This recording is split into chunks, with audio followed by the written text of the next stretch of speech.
مع تأكيد رئيس الوزراء نور المالكي بأن الهدف من عقد جلسات مجلس الوزراء في المحافظات هو دعم الحكومات المحلية.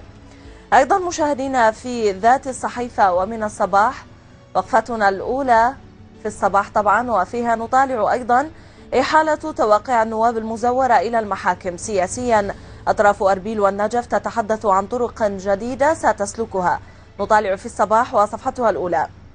كشف يوم أمس أو كشف عن حالة التوقيع المزورة وإحالتها على طلب سحب الثقة من الحكومة إلى المحاكم الجنائية، فيما أكدت كتل سياسية عدم دستورية أي استجواب لا يعتمد على الشروط القانونية.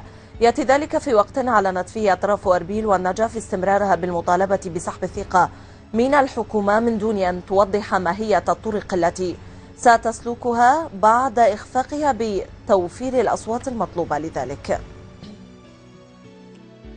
إلى المناسبة الدينية، زيارة مليونية في ذكرى استشهاد الإمام الكاظم عليه السلام.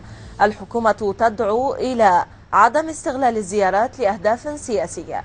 نطالع في الصباح أيضا: لم تمنع الظروف الجوية السيئة التي تشهدها البلاد مئات الآلاف من الزوار من التوجه إلى المدينة المقدسة في الكاظمية للمشاركة في إحياء ذكرى استشهاد الإمام موسى بن جعفر عليه السلام.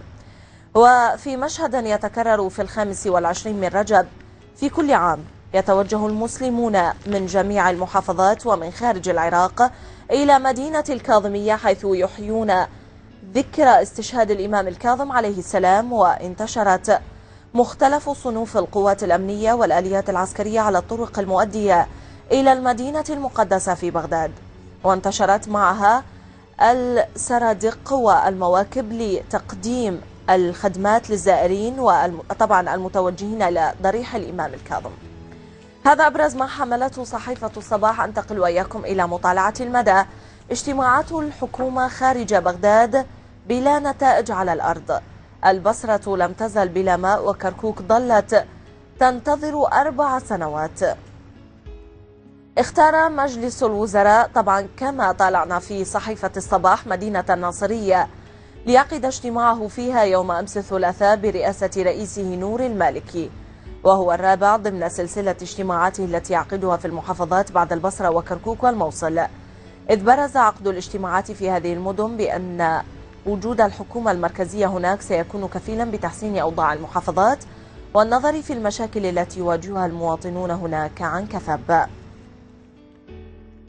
المناسبات الدينية تلقي بظلالها على مشهد الأسعار في الأسواق المحلية.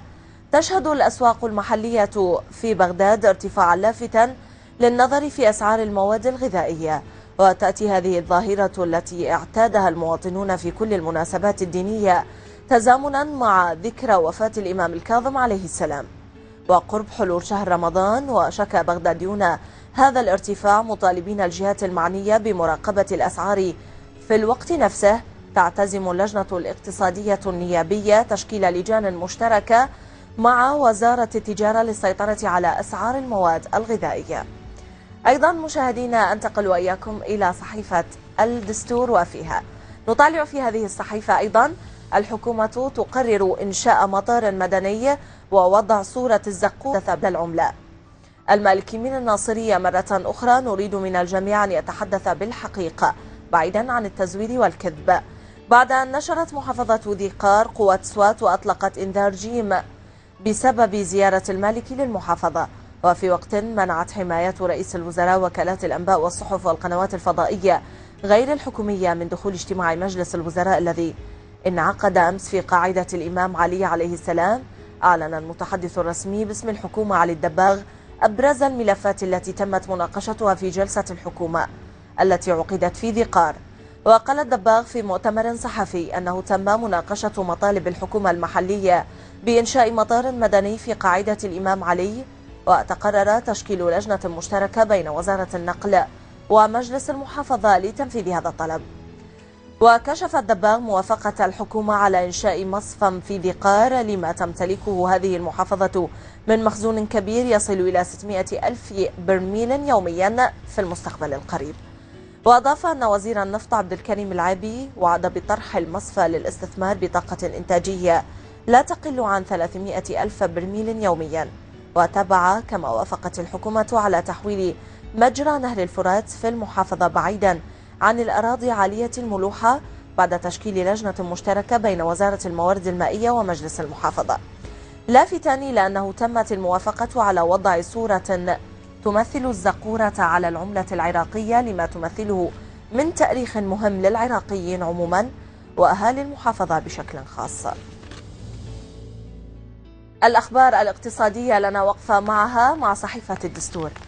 البنك الدولي يوافق على زيادة رواتب المتقاعدين ولا تعديل للموظفين، وتشمل المدنيين والعسكريين